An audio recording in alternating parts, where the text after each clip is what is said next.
Assalamualaikum warahmatullahi wabarakatuh. Halo teman-teman mahasiswa sekalian. Nah, sekarang kita masuk pada pertemuan kedua untuk perkuliahan HIV/AIDS ya. Pada pertemuan kedua ini kita akan bahas tentang penularan HIV/AIDS.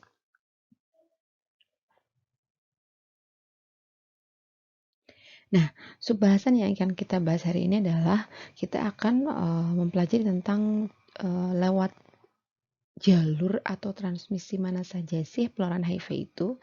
Jadi, penularan HIV itu terdiri dari 3 subpenularan utama, yaitu penularan HIV lewat hubungan seksual, kemudian lewat kontak darah, dan kemudian penularan HIV dari ibu kepada anaknya.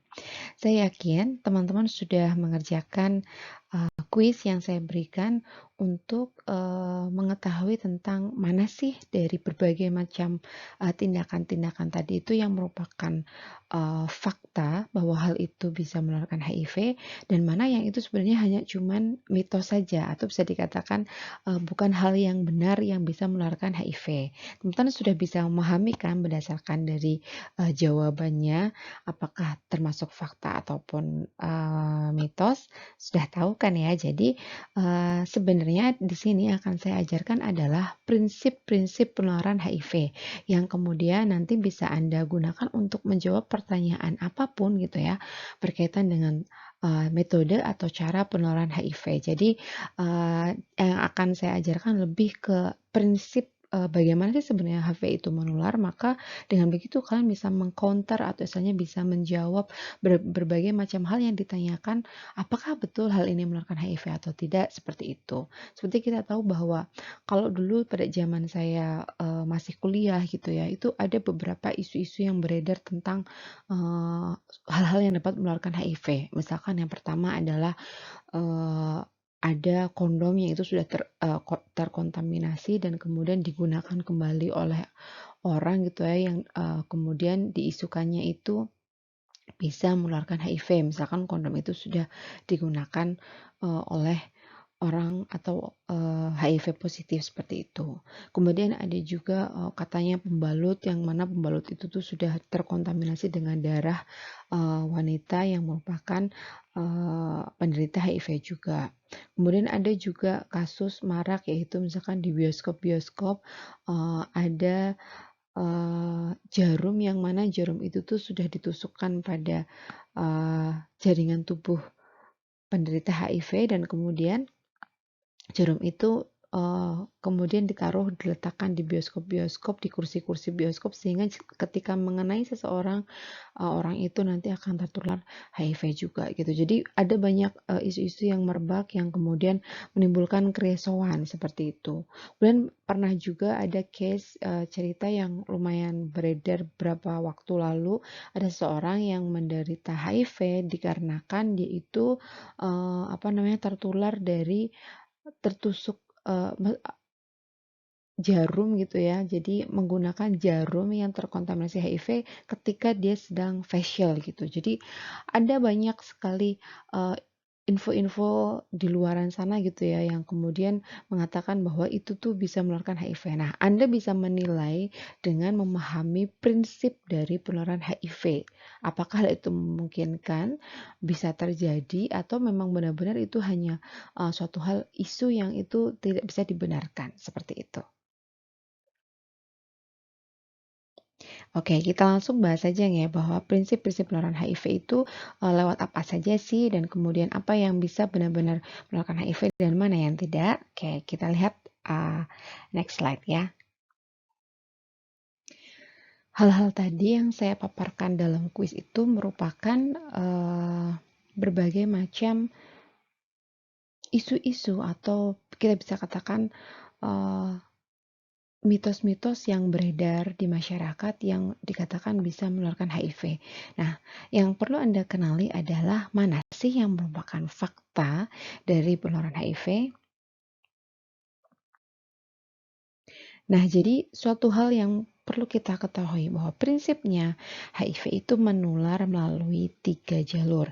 Yang pertama adalah lewat cairan genital. Cairan genital itu bisa berarti semuanya nggih, baik cairan genital dari laki-laki yaitu sperma maupun lendir vagina pada wanita. Nah, semua cairan genital memiliki jumlah virus yang tinggi dan kemudian cukup banyak untuk memungkinkan penularan. Sehingga kontak dengan cairan genital pada daerah-daerah genital juga gitu ya. Jadi cairan genital yang kontaknya itu dengan daerah-daerah genital itu memungkinkan terjadinya penularan. Jadi, oleh karena itu, semua jenis hubungan seksual itu dapat menularkan HIV, baik hubungan seksual yang vaginal ya, maupun yang anal, maupun yang oral. Berarti hubungan seksual yang melalui penetrasi pada vagina, kemudian melalui penetrasi pada bagian anal atau anus, maupun penetrasi pada oral gitu ya. Penetrasi alat kelamin pada vaginal, pada anus maupun pada oral itu bisa menularkan HIV. Seperti itu. Jadi itu adalah poin pentingnya. Semua jenis hubungan seksual memiliki risiko untuk menularkan HIV. Begitu. Terus kemudian darah, penularan melalui darah. Penularan melalui darah itu bisa terjadi melalui berbagai macam transmisi produk darah gitu ya, transmisi darah dan juga produknya. Berarti bisa kalau misalkan dia itu transfusi plasma, trombosis, kemudian juga perilaku menyuntik yang tidak aman pada pengguna nafsa suntik gitu ya. Istilahnya adalah penasun pengguna nafsa suntik atau IDU. IDU itu adalah inject drug user ya, bahasa Inggrisnya. Bahasa Inggrisnya adalah inject drug user. Kenapa kalau pada perilaku menyuntik pada pengguna nafsa ini bisa melakukan HIV? Karena kalau misalkan mereka itu biasanya menggunakan narkoba itu dengan cara menyedot darah gitu ya, menyedot darah, terus kemudian darahnya itu disedot dengan menggunakan suntik ya atau speed, dan kemudian suntikannya itu atau speednya itu mereka campur dengan narkoba yang mereka gunakan. Setelah itu mereka suntikan kembali ke dalam tubuh mereka. Jadi cara menggunakan narkobanya seperti itu. Nah, kemudian setelah itu suntikan itu biasanya mereka gunakan secara bergantian. Nah, secara bergantian itu biasanya kan dalam waktu yang sebentar, dan kemudian biasanya dalam spuitnya atau dalam suntikannya itu masih tersisa darah dari penasun yang lainnya gitu. Jadi misalkan penasun yang satu sharing dengan 3 penasun yang lainnya, dan kemudian ketika setelah menggunakan itu mereka tidak melakukan semacam dicuci dulu seperti itu. Jadi mereka tidak mencucinya terlebih dahulu tapi langsung dipakai lagi untuk menggunakan diambil darahnya dan kemudian mengisi dengan narkoba itu dan kemudian dimasukkan dalam tubuhnya. Seperti itu berulang-ulang. Nah, itu sangat berisiko untuk menularkan HIV karena pertama, darah masih tertinggal pada jarum dan juga terkadang pada spuit atau suntikannya itu, dan itu dalam waktu yang segera gitu ya. Jadi istilahnya virusnya itu bisa masih hidup di dalam media darahnya itu, seperti itu. Jadi itu bisa menularkan HIV. Dan kemudian selain lewat transfusi dan juga lewat perilaku menyuntik tadi adalah dengan transplantasi organ yang tercemar virus gitu ya. Jadi misalkan ada orang yang donor organ dan kemudian menerima organ dari orang lain sementara organnya itu merupakan organ dari penderita HIV. Nah, itu bisa melakukan HIV. Akan tetapi untuk dua jalur seperti transfusi dan juga transplantasi organ kemudian itu terkontaminasi HIV itu sekarang sudah sangat jarang terjadi karena pada PMI ya kita tahu mereka itu sudah melakukan screening pada darah yang digunakan untuk transfusi itu gitu. Jadi ketika mereka mengambil darah dari donor, mereka ambil, tapi kemudian sebelum mereka gunakan pada orang yang membutuhkan itu mereka sudah melakukan screening dulu. Screeningnya itu biasanya pada penyakit-penyakit yang memang medianya itu penularannya lewat darah. Tidak hanya HIV juga yang di screening ya, tapi juga ada sifilis gitu ya, dan yang lainnya seperti hepatitis C seperti itu juga, hepatitis B seperti itu juga. Jadi mereka sudah melakukan screening terlebih dahulu dan itu tidak hanya HIV saja tapi juga penyakit lain yang menular lewat darah. Dan kemudian kalau transplantasi organ itu juga sama. Mereka sudah melakukan screening terlebih dahulu dan jelas tidak hanya sekedar screening kalau transplantasi organ ya, tapi juga mengecek kecocokan organ seperti itu. Jadi bisa dikatakan kalau lewat dua hal seperti transfusi dan juga transplantasi organ itu sudah aman. Dan, meskipun ada ODA yang itu mungkin dia tidak tahu statusnya, dia tidak tahu bahwa dia itu, positif HIV dan kemudian dia, transfusi gitu ya dan kemudian, misalkan dia, eee, tidak tahu dia transfusi saja, kan ketahuan bahwa dia itu positif. Nah, nanti kita akan belajar tentang, prinsip, bagaimana sih kita itu tahu bahwa seseorang itu positif atau enggak gitu ya. Jadi nanti, biasanya dari, PMI-nya itu nanti akan memberikan informasi kepada si, yang melakukan transfusi itu ya, atau yang melakukan donor itu untuk misalkan, dia harus cek HIV gitu ya, istilahnya untuk mencoba ke klinik VCT gitu ya, Voluntary Counseling and Testing itu. Jadi tidak secara langsung beritahu bahwa, "Hey, darahmu itu terkontaminasi HIV," gitu ya, berarti Anda itu adalah, ODA atau orang dengan, HIV positif gitu ya, tapi diberitahunya adalah untuk, cek atau tes HIV seperti itu. Dan kemudian penularan yang berikutnya adalah penularan dari ibu kepada bayinya. Nah, penularan dari ibu kepada bayinya ini bisa saja terjadi selama dalam kandungan ya, baik melalui plasenta gitu ya, yang tertular lewat plasenta ibunya maupun lewat cairan genital saat persalinannya atau bisa ketika dia diberi ASI oleh ibu yang positif HIV. Tapi tidak setiap ibu hamil yang dia itu adalah, positif HIV, itu pasti akan menularkan kepada anaknya, gitu ya. Jadi tidak setiap ibu hamil, yang mana ibu hamil itu adalah positif HIV itu tidak selalu pasti akan menularkan kepada anaknya. Masih ada kemungkinan ibu yang hamil sementara dia itu positif HIV, tapi bisa tidak menular kepada anaknya gitu.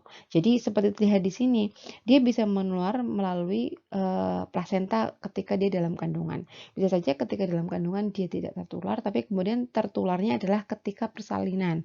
Karena ketika persalinan kan bayi lewat jalan lahir itu banyak ada cairan genital di jalan lahir itu. Nah, cairan dari jalan lahir itu bisa masuk ke dalam kulit-kulitnya bayi atau tertelan oleh bayi gitu ya, yang kemudian menularkan HIV. Atau ketika misalkan, menggunakan metode persalinan yang itu bukan, lewat vagina, misalkan lewat sesar, dia bisa saja tertular kalau misalkan dia diberikan ASI. Jadi ketika hal ini 3 poin ini bisa terhindari, bisa memungkinkan ibu hamil itu tidak menularkan HIV kepada anaknya, seperti itu. Nah, key point dari penentu penularan HIV itu adalah viral load. Nah, viral load itu apa sih? Viral load adalah beban virus yang setara dengan jumlah virus dalam darah yang dapat diukur dengan alat tertentu. Jadi, yang membuat suatu cairan dalam tubuh orang yang dengan positif HIV itu bisa menularkan HIV atau tidak adalah jumlah virus pada cairan tersebut. Nah, jumlah virus pada cairan tubuh ODA atau istilahnya orang dengan HIV/AIDS itu bermacam-macam atau bervariasi jumlahnya yang itu tidak sama, bisa menularkan HIV atau tidak. Berapa sih viral load-nya pada berbagai macam cairan tubuh?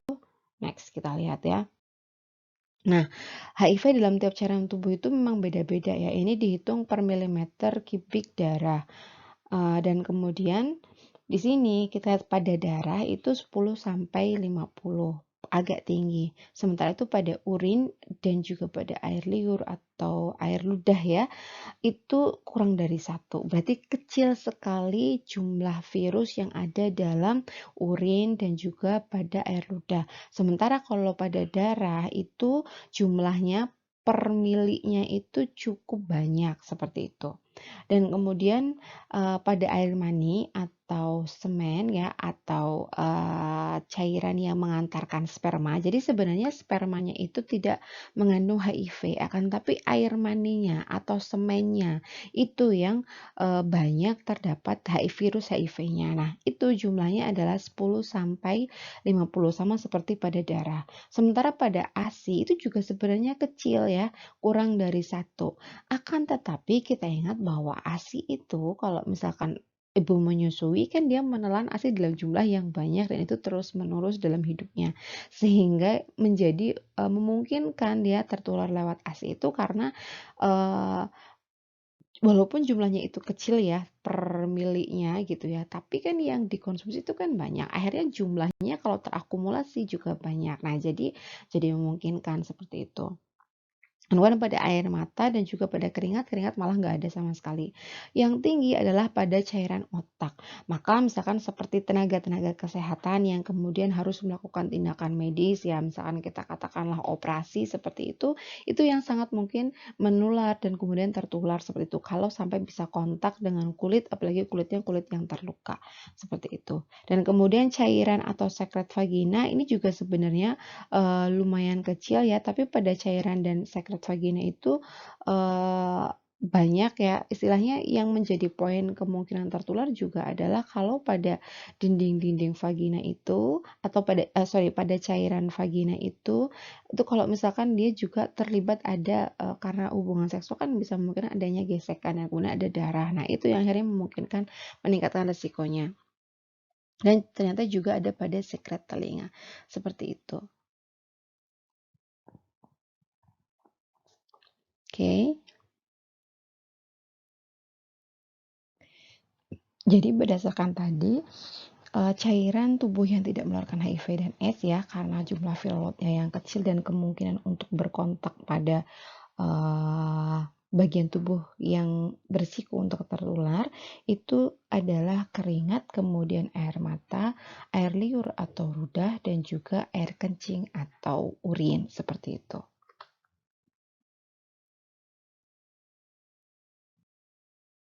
Nah, kemudian prinsip penularan HIV ya. Prinsip penularan HIV itu adalah yang harus kita pahami untuk bisa HIV itu menular itu dia harus mengalami istilahnya harus ada 4 poin yang diperhatikan untuk kita bisa menilai apakah suatu kondisi itu bisa menularkan HIV atau tidak.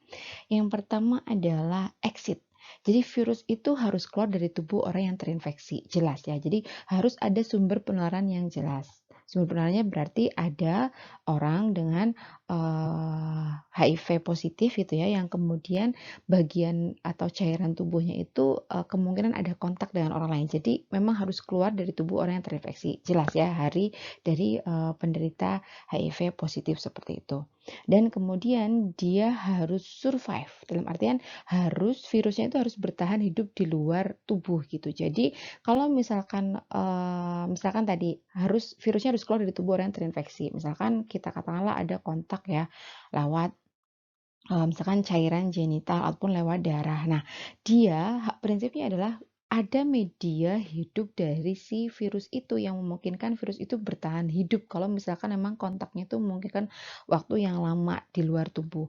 Contoh misalkan case gitu ya. Ada orang yang merasa takut tertular karena dia mengkonsumsi istilahnya gini, makan dari sendok yang digunakan oleh HIV positif.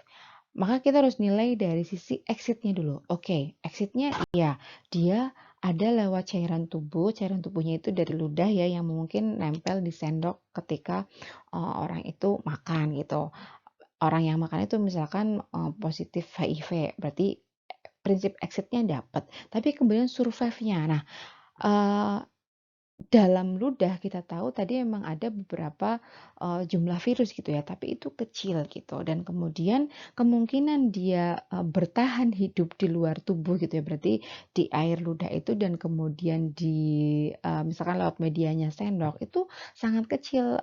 HIV itu bisa istilahnya masih aktif virusnya dalam kondisi yang dia itu di luar tubuh gitu, dari di ludah tapi di luar tubuh gitu. Dan kemudian prinsip yang kedua adalah harus sufisien. Jadi jumlah virus yang ada itu harus cukup untuk dapat menginfeksi. Nah, berarti misalkan tadi ya, lewat ludah tadi kan itu bahwa jumlahnya itu sedikit, berarti jumlahnya itu nggak cukup untuk bisa, menularkan gitu ya. Jadi jumlah virus itu harus cukup untuk dapat menginfeksi. Tadi misalkan bisa jadi ada virusnya tapi sangat sedikit, maka itu tidak bisa menginfeksi, seperti itu. Dan kemudian prinsip yang berikutnya adalah enter. Dia harus masuk ke tubuh orang melalui tadi jalur-jalur yang memungkinkan untuk menularkan HIV. Nah, enternya, istilahnya point entry-nya atau pintu masuk dari penularan HIV itu lewat apa saja sih? Yaitu lewat mukosa tubuh gitu ya. Jadi, untuk bisa akhirnya virusnya itu masuk dan kemudian masuk ke dalam aliran darah, virus itu harus masuk lewat mukosa-mukosa gitu ya, di mana pada daerah mukosa itu kulitnya itu sangat tipis gitu ya, dan kemudian biasanya basah dan dia sangat memungkinkan untuk berpindah gitu ya, tanpa harus ada luka pada mukosa tersebut gitu. Jadi pada bagian tubuh mana sih yang memungkinkan untuk dia masuk ya, virus HIV itu mudah masuk adalah pada kulit-kulit yang tipis dan kemudian basah, yang mana itu adalah mukosa. Nah, bagian tubuh mana dari tubuh kita itu yang mukosa itu sangat rentan untuk tertular HIV? Yang pertama adalah mata. Kemudian bagian dari liang vagina ya, liang vagina itu adalah mukosa yang mana mukosa itu memang mukosanya itu tipis dan sangat memungkinkan untuk masuknya virus HIV. Yang kemudian itu adalah ujung penis ya, ujung penis atau bagian dari foreskin gitu ya. Kalau misalkan laki-laki yang tidak disunat itu ada kulup penisnya. Kulup penisnya itu yang sangat mudah untuk HIV itu masuk melalui bagian tersebut gitu. Jadi kulup penis kalau nggak sunat ya, kalau misalkan sunat yaitu ujung dari penisnya itu. Ujung penisnya itu adalah yang mukosa yang itu kulitnya itu tipis seperti itu. Dan kemudian adalah dari mulut. Dari daerah mulut. Sebenarnya bagian tubuh kita masih banyak mukosa-mukosa yang lain kayak misalkan saluran nafas, kemudian saluran makan gitu ya. Tapi kan tidak mungkin terjadi itu masuk virus transfer di situ gitu. Jadi yang mungkin kan tadi ya mata, liang vagina, kemudian bagian ujung dari penis ataupun kulit kulup dari penisnya atau istilahnya adalah foreskin dan kemudian dari mulut. Nah, 3 tempat tadi, beberapa tempat tadi, 4 tempat tadi itu adalah daerah-daerah yang mana dia itu memungkinkan untuk virus masuk atau prinsip enternya itu masuk gitu. Jadi makanya tadi ya untuk kita menilai suatu kondisi itu apakah benar-benar bisa memungkinkan penularan HIV atau tidak, kita lihat dari prinsip exit tadi ya. Exit dia virusnya memang keluar dari orang yang HIV positif dan kemudian dalam perjalanannya itu dia harus bisa survive berarti kondisinya itu memungkinkan ya. Kalau misalkan kayak ludah atau mungkin keringat itu tidak memungkinkan untuk menularkan. Dan kemudian dari sisi sufficient, dia harus cukup dulu jumlahnya. Jadi jumlah virus yang masuk itu cukup banyak sehingga dia bisa menular. Makanya seperti tadi di ASI itu sebenarnya sedikit gitu ya, sedikit apa namanya jumlah viral load-nya. Akan tetapi kalau dia masuknya banyak dalam jumlah yang banyak, akhirnya jumlah virusnya akan jadi terakumulasi dan itu banyak dan itu akhirnya bisa menginfeksi seperti itu. Dan atau mungkin seperti tadi pada cairan vagina. Cairan vagina itu sebenarnya sedikit. Akan tetapi dia biasanya cairan vagina itu kalau orang berhubungan seksual gitu ya, dia akan terkontaknya pada daerah yang mana prinsip enternya itu sangat mungkin kan tadi ya pada daerah ujung penis gitu yang akhirnya memungkinkan penularan dari wanita kepada laki-laki seperti itu. Jadi harus melalui prinsip exit tadi ya, exit, survive, sufficient dan kemudian enter masuk ke dalam tubuh orang yang akan terinfeksi HIV seperti itu. Next, yang berikutnya adalah tadi untuk memahami prinsip survive-nya bahwa HIV itu ketika di lingkungan dalam artian di luar tubuh manusia itu tidak tahan hidup di lingkungan ya. Makanya sebenarnya virus HIV itu kan ada kata human-nya. Human itu memang menunjukkan bahwa dia itu bisa bertahan hidup kalau berada dalam cairan tubuh manusia gitu. Dia tidak bisa hidup di lingkungan. Dan kemudian HIV itu bisa diinaktivasi bila misalkan ada media atau benda yang kemudian terkontaminasi dengan darah yang kemudian otomatis ada virusnya kan otomatis. Nah, kemudian dia bisa diinaktivasi kalau misalkan dia ditreatment dengan 10 menit menggunakan 10% bleach. Bleach itu adalah pemutih ya. Kita sebut saja merek misalkan seperti Baeclin, itu merupakan ada kandungan bleachnya gitu ya. Ada kandungan klorinnya yang kemudian bisa mematikan virus HIV. Mati dalam 50% etanol ya, alkohol 35% isopropanol, pada nonidet, pada lisol, pada paraformaldehyde ya, dan kemudian pada hidrogen peroksida. Jadi dia bisa diinaktivasi dengan menggunakan zat-zat ini. Kemudian virus juga tidak tahan terhadap pH yang ekstrim, yaitu pH 1 atau pH 13.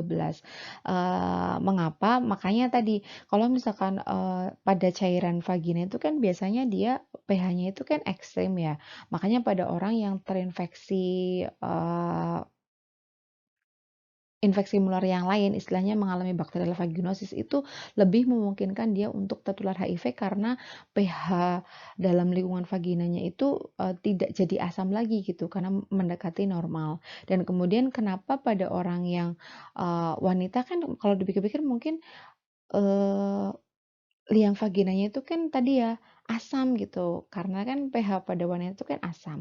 Tapi apa namanya cairan semen itu pH-nya itu netral dan kemudian cairan semen tadi itu bisa menetralkan ya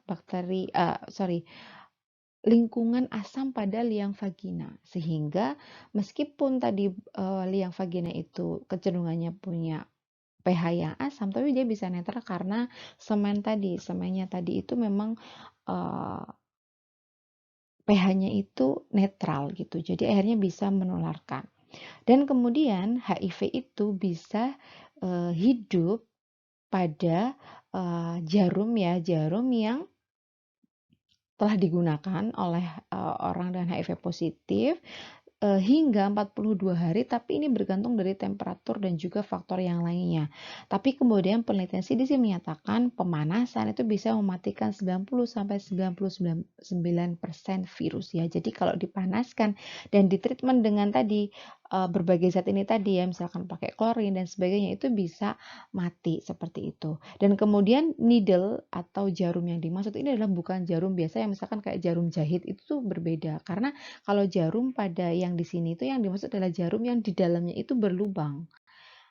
Jarum suntik itu kan jarum yang dalamnya itu berlubang karena dari jarum itu bisa masuk darahnya. Nah, kalau misalkan ada darah yang tertinggal pada bagian dalam dari jarum itu, nah ini yang dimaksud jarum yang bisa ada darah dan kemudian darahnya itu virusnya itu masih bisa bertahan di sana 42 hari kalau misalkan temperaturnya itu pas gitu ya dan kemudian faktor-faktor lain misalkan nggak dicuci dan sebagainya kayak gitu. Jadi jarum khusus juga ya, jarum yang di dalamnya itu ada lubangnya, bukan jarum yang semacam jarum jahit yang dalamnya itu nggak ada lubangnya kayak gitu.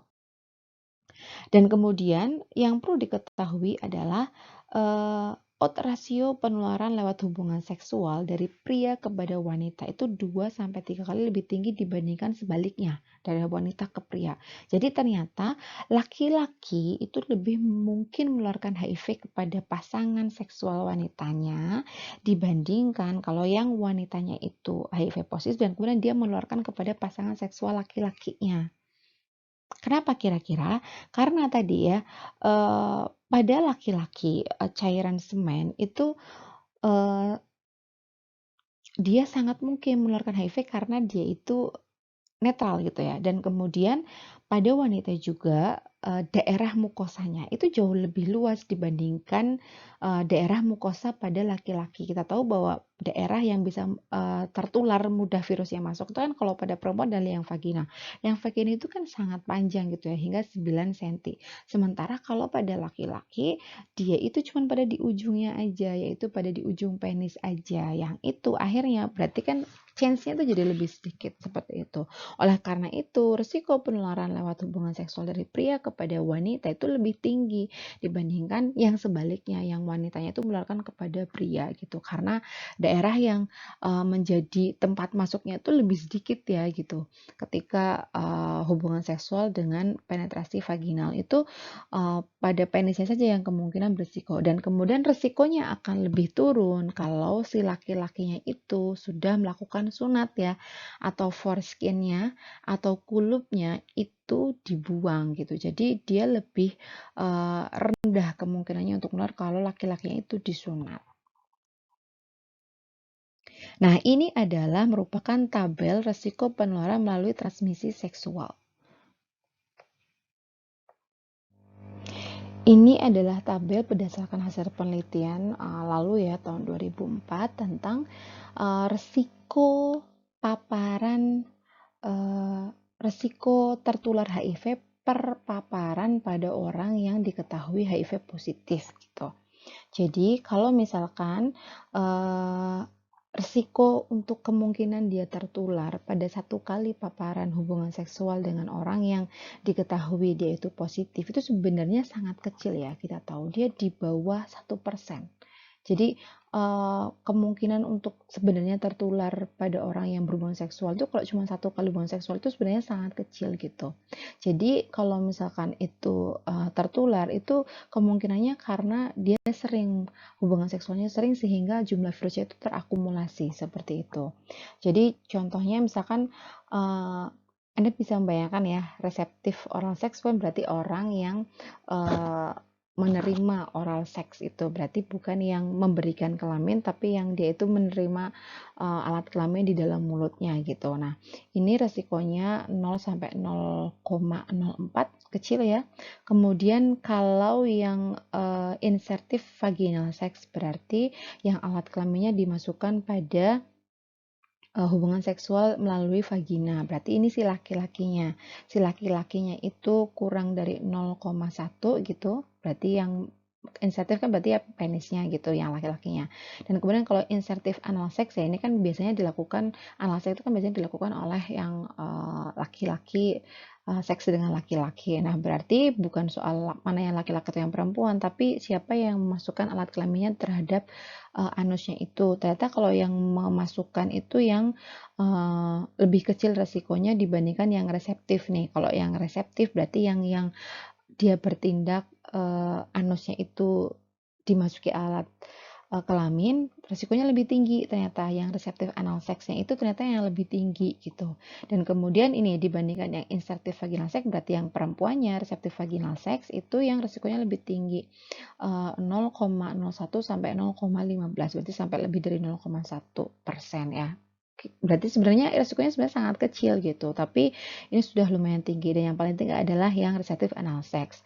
Kemudian accidental needle sticks ya, berarti kemungkinan seseorang tertusuk jarum yang jarumnya itu terkontaminasi HIV positif gitu ya. Jadi misalkan nih pada tenaga kesehatan habis nyuntik kepada orang HIV gitu, terus kemudian dia tertusuk jarum yang habis suntik itu gitu, itu namanya accidental needle stick ya yang mungkin terjadi.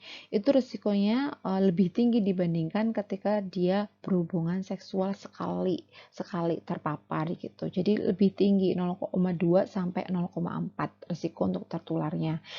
Tapi ini pun kita katakan sangat jarang ya, sangat kalau kurang dari 1% kan berarti sangat jarang. Jadi yang sangat memungkinkan tuh ini ya, yang reseptif anal seks ini.